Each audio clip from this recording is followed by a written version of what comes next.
Hello guys, welcome to the video. ఈ రోజు అయితే మన ఊర్లో బొడ్రాయి పండుగ అయితే జరుగుతుంది అనమాట. దానికోసం ఇంట్లో వాళ్ళైతే ఎర్లీ మార్నింగ్ లేచి అంత పనులన్నీ పూర్తి చేసుకొని ఇలా కుండకైతే అమ్మవారి బొమ్మ గీస్తున్నారు. ఊర్లో నార్మల్ గా వెళ్తేనే ఆ వైబే వేరే ఉంటది. ఇంకా ఫెస్టివల్ సీజన్ వస్తే మాత్రం ఇంకా వేరే. అమ్మవారి బలి కోసం అయితే పోతునైతే రెడీ చేసినాం. ఇంకా అందరు బోనాలు రెడీ అయిపోయినాక ఇట్లయితే ఇంటింటికి వెళ్ళి డప్పు కొట్టుకుంటూ బయటికి తీసుకొని వెళ్తారు బోనాలు.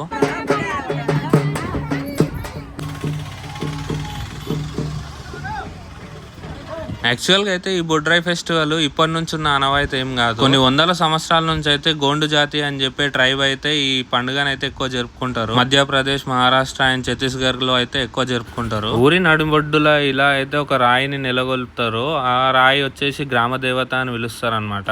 మామూలుగా అయితే ఈ పండుగని జూన్ నుంచి ఆగస్టు మధ్యలో జరుపుతారు. ఎందుకంటే మాన్సూన్ టైం కదా, ఇంకా పంటలు కూడా బాగా వండాలని చెప్పి ఒక నమ్మకం. ఇప్పుడు మా ఊర్లో జరుగుతున్న ఈ పండుగ వచ్చేసి ఇది 3వ సంవత్సరం. ఫస్ట్ ఇయర్ లో చాలా బాగుంటది. ఊరు పొలిమేరలో మొత్తం వడ్లు పోసి పొలిమేర మొత్తం మూసేస్తారు. ఎవరిని లోనికి రానివ్వరు, బయటికి వెళ్ళనివ్వరు ఒక 2-3 గంటల పాటు. ఈ బొడ్రాయి ఫెస్టివల్ కి అయితే కుటుంబంలో ఎంత మంది ఉంటే అంత మంది రావాల్సి వస్తుంది. అంటే బయట దేశంలో ఉన్న, హైదరాబాద్ లో ఉన్న, చదువుకోవడానికి వెళ్ళినా, జాబ్ లకు వెళ్ళినా, ఎక్కడున్నా సరే బొడ్రాయి ఫెస్టివల్ కి అయితే ఖచ్చితంగా అటెండ్ కావాలి. మా ఊర్లో బొడ్రాయి పండుగ జరుగుతుంది అనమాట. ఇది మొత్తం బొడ్రాయి ఫెస్టివల్ అనమాట. ఇప్పుడైతే పొద్దుగాల బోనాలు ఎత్తుతున్నారు. టైం జరిగినప్పుడు అయితే ఇక్కడ మొత్తం మేకలు కట్ చేసారు ఈ బొడ్రాయి దగ్గర. ఎంత ఫేమస్ అంటే బొడ్రాయి పండుగ, అందరూ మన విలేజ్లో ఎంతమంది ఉంటారో బయట దేశాలకి వెళ్తారు, హైదరాబాద్లో ఉంటారు, స్టడీ కోసం పోతారు, జాబ్స్ కోసం వెళ్తారు కదా, వాళ్ళందరూ ప్రతి ఒక్కరు ఇంటింటికి అందరు వచ్చేసి ఉండాలన్నమాట. అట్లా ఉంటుంది బొడ్రాయి ఫెస్టివల్. ఇక్కడ చూడండి బోనాలు మొత్తం. ఇప్పుడు కొద్దిగా థర్డ్ టైం కాబట్టి కొద్దిగా తక్కువ ఉంది. ఇక్కడ మేకలు అయితే కోస్తారు.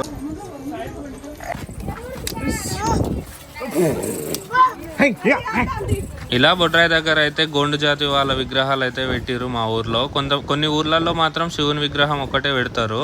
చాలా ప్రత్యేకమైన ఫెస్టివల్ ఈ బొడ్రాయి ఫెస్టివల్ అయితే. ప్రతి ఒక్కరికి అమ్మవారి విగ్రహం కూడా బొమ్మ వేసారు అనమాట బ్యాక్ సైడ్. ఊర్లలో పెళ్లిళ్ళు జరిగినా, ఏదైనా కార్యక్రమం జరిగితే జస్ట్ చుట్టాల మట్టుకు వచ్చి వెళ్ళిపోతారు కదా. కానీ ఇలాంటి బొడ్రాయి ఫెస్టివల్స్ అయితే అందరు కుటుంబంలో అందరు వచ్చేసి ఒక 3-4 రోజులు అయితే ఊర్లో స్పెండ్ చేస్తారు. చాలా బాగుంటది. కొంతమంది 2 బోనాలు తీసుకొని వస్తే అక్కడ టెంపుల్స్ ఉన్నాయి కదా దూరంలో, అక్కడ దాకా నడుచుకుంటూ బోనం తీసుకెళ్ళి అక్కడ అమ్మవారికి అర్పిస్తారు. ఇక్కడ కూడా అమ్మవారి దగ్గర, ఇక్కడ బొడ్రాయి దగ్గర అయితే దించుతారు అనమాట బోనము.